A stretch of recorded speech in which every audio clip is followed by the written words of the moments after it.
नमस्कार, आप देख रहे हैं हरियाणा तक और इस समय हम मंजूला बालोटिया के घर पर हैं जहां यूपी की जो हायर जुडिशरी में उन्होंने फर्स्ट रैंक हासिल किया है और चौथे टाइम में उन्होंने ये मुकाम हासिल किया है। मैडम, बहुत बहुत आपका स्वागत है हरियाणा तक में। थैंक यू सर, बहुत बहुत धन्यवाद। थोड़ा विस्तार से बताएंगे ये सफ़र कहाँ से शुरू किया है इस कामयाबी के पीछे। सर, ये सफ़र जो है शादी के बाद स्टार्ट हुआ। मैं जयपुर की रहने वाली हूँ और शादी यहाँ हरियाणा में हुई थी।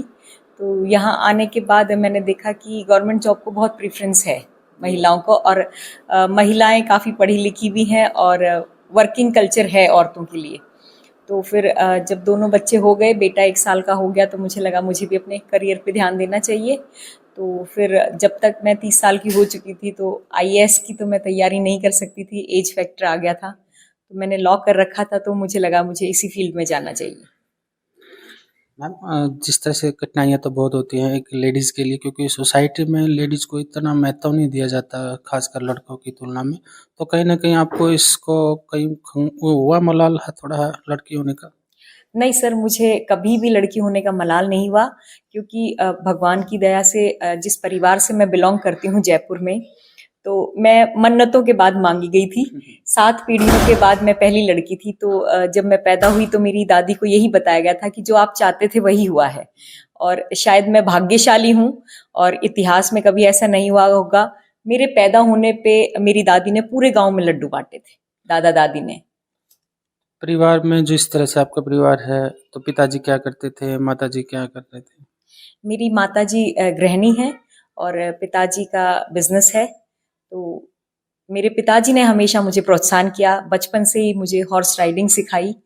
और कभी उन्होंने बेटी कह के तो बुलाया ही नहीं, बेटा ही कहा करते थे। बल्कि मेरे ब्रदर के साथ मेरा हॉर्स राइडिंग का कंपटीशन भी करवाते थे, और हर बार की मैं ही जीता करती थी। तो वो यूं मेरे ब्रदर की कोशिश ये रहती थी कि इस बार मैं फर्स्ट आऊंगा। पर हर बार राइडिंग में, क्योंकि फादर साहब ही सिखाया करते थे हमको बचपन से ही घोड़ा, फादर का स्टड फार्म भी है, तो घर में कभी ऐसा माहौल मैंने देखा ही नहीं कि मैं लड़की हूं तो इसलिए मैं ये नहीं कर सकती ना। कभी मेरे पेरेंट्स ने, यहाँ तक कि मेरे दादाजी और दादी भी बहुत ही एडवांस थे, या यूं कह लो कि एक सदी आगे थे वो हम लोगों की सोच से, क्योंकि वो भी बहुत प्रोत्साहित करते थे। कभी मैंने ये कल्चर नहीं देखा कि मैं लड़की हूं तो शायद ये नहीं कर सकती, ऐसा माहौल था ही नहीं बिल्कुल कभी भी। शादी के इतने साल बाद इतनी मतलब कठिन मेहनत करना तो काफ़ी मुश्किल भरा रहा होगा, क्योंकि बच्चे भी थे, पढ़ाई करने में ज़्यादा होता है मुश्किल। सर, जैसे मैं सोफिया कॉलेज से ग्रेजुएट हूँ, और उसके बाद मैं यूके चली गई थी। लीड्स यूनिवर्सिटी से मैंने एमबीए किया था, और इंडिया आने के बाद शादी यहाँ हरियाणा में हुई।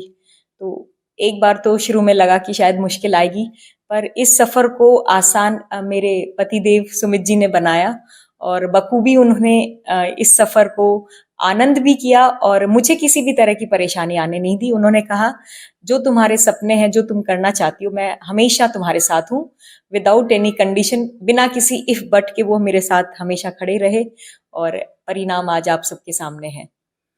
जी, जिस तरह से अभी आपका जुडिशरी में सिलेक्शन हुआ है, अब जज बन गए हैं, तो क्या प्राथमिकता रहेगी आपकी?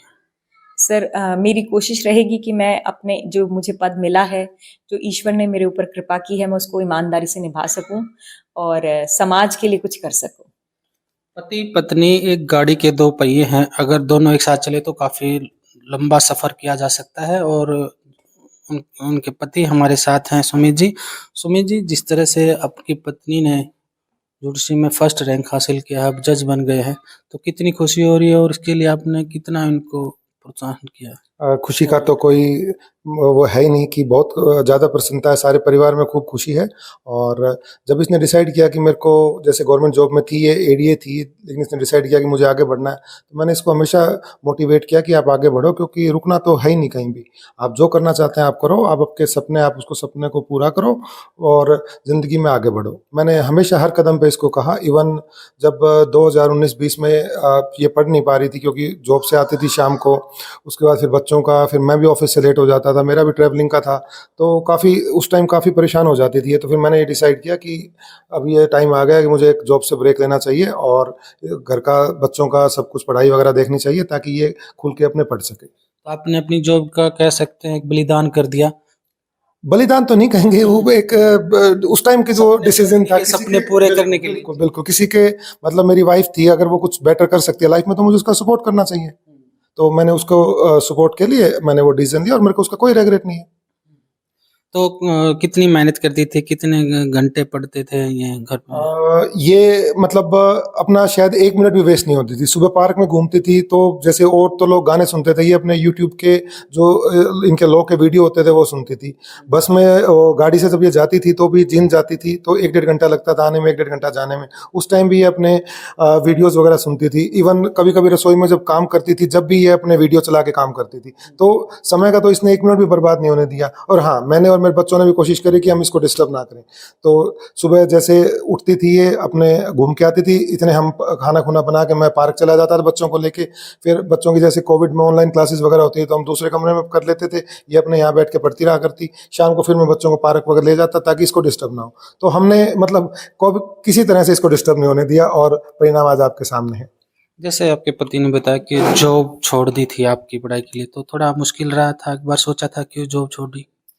सर थोड़ा सा मुश्किल रहा था, इसलिए नहीं कि जॉब छोड़ दी, इसलिए कि क्वेश्चंस का बहुत सामना करना पड़ा था, सोसाइटी का बहुत प्रेशर था, तो वो मुश्किल थी। मैं कभी कभी घबरा जाती थी और लगता था मेरे कंधों पे बहुत बर्डन आ गया है। पर जब मैं अपने हस्बैंड की तरफ देखती तो स्माइलिंग फेस, और वो खुल के सामना किया उन्होंने सोसाइटी का, और हाउस हस्बैंड का जो तमगा इनको मिला उसको इन्होंने इंजॉय किया। बल्कि सामने वाले को कई बार यूं लगता था यार तुम तो वाकई में बहुत इंजॉय कर रहे हो, क्योंकि खाना बनाना इन्होंने यूट्यूब से सीखा। और बच्चों की जैसे नॉर्मल एक औरत घर पे रह के बच्चों की देखभाल करती है, वो सारे काम इन्होंने बीइंग मेल होते हुए बखूबी निभाए भी। और एक मैसेज जाता था इनके दोस्तों के बीच या हमारे जो भी रिलेटिव्स हैं उनके बीच, एक मैसेज जाता था कि देखो वो कितने अच्छे से कर रहा है। तो शुरू में थोड़ा सा नेगेटिविटी थी, पर धीरे धीरे सबको पता चल चुका था कि ना सुमित रुकने वाला है और ना ही मंजुला रुकने वाली है। बिल्कुल। इसके लिए जिस तरह से आपके पति ने बताया कि कई कई घंटे पढ़ते थे, यूट्यूब का सहारा लेते थे, कितना मतलब आपने इसके लिए स्टडी की? सर कोई पर्टिकुलर आवर्स तो मैं नहीं गिनती थी, पर हाँ 5-6 घंटे तो रोज हो जाते थे। और मैं ऑफिस में भी मैंने एक सेट बुक्स का अपना रखा हुआ था। अपना काम करने के बाद भी जैसे मैं लंच की बजाय मैं कोशिश करती थी, मैं फ्रूट्स लेके जाती थी, तो अपना फ्रूट्स खाए फटाफट, और वहाँ पे जो भी टाइम मिल रहा है उसमें भी मैं अपना पढ़ती थी। और घर पे भी मेरी कोशिश रहती थी कि एक भी मिनट वेस्ट ना जाए। जैसे शादी ब्याह फंक्शंस में मैं नहीं जाती थी, बच्चे और सुमित जी जाते थे ताकि मैं पढ़ सकूं। जैसे और सैटरडे संडे ऑफ होता था तो उसको तो मुझे यूं लगता था 2 दिन तो पूरे हफ्ते में जो थोड़ी बहुत कसर रह गई उसको 2 दिन तो पूरे दिन मैं यूटिलाइज करती थी। एक जज का पद है वो काफ़ी कह सकते हैं कि बहुत ही निष्ठावान पद रहता है। कहीं कोई गलती ना हो जाए, क्योंकि छोटी सी गलती एक निर्दोष को सजा दे सकती है। तो इसका लिए आप पूरा मतलब न्याय के लिए पूरे तैयार हैं? सर बिल्कुल मैं तैयार हूँ, और क्योंकि मेरा पैशन है ये, मेरे लिए ये सिर्फ एक पद नहीं है, एक नौकरी नहीं है, मेरी जिंदगी का पैशन है ये। और मैं पूरी ईमानदारी से कोशिश करूंगी कि मैं अपने इस प्रोफेशन के साथ जो ईश्वर ने मुझे ये नेमत ईश्वर ने मेरे ऊपर जो कृपा की है, मैं उसको ईमानदारी से निभा सकूं और सोसाइटी के लिए मैं मिसाल पैदा कर सकूं। एक आखिरी सवाल, जो जिस तरह से लड़कियों को गर्भ में मरवा देते हैं, क्योंकि हरियाणा और राजस्थान इस तरह जो एरिया है काफ़ी बदनाम एरिया है, तो उन लोगों के लिए क्या मैसेज देना चाहेंगे? मैं उन लोगों के लिए यही कहना चाहूंगी कि आप, बेटा और बेटी में कोई फर्क नहीं है, बेटी और बहू में भी कोई फर्क नहीं है, और बहू और बेटे में भी कोई फर्क नहीं है। सपने देखने दीजिए, उड़ान भरने दीजिए और विश्वास कीजिए।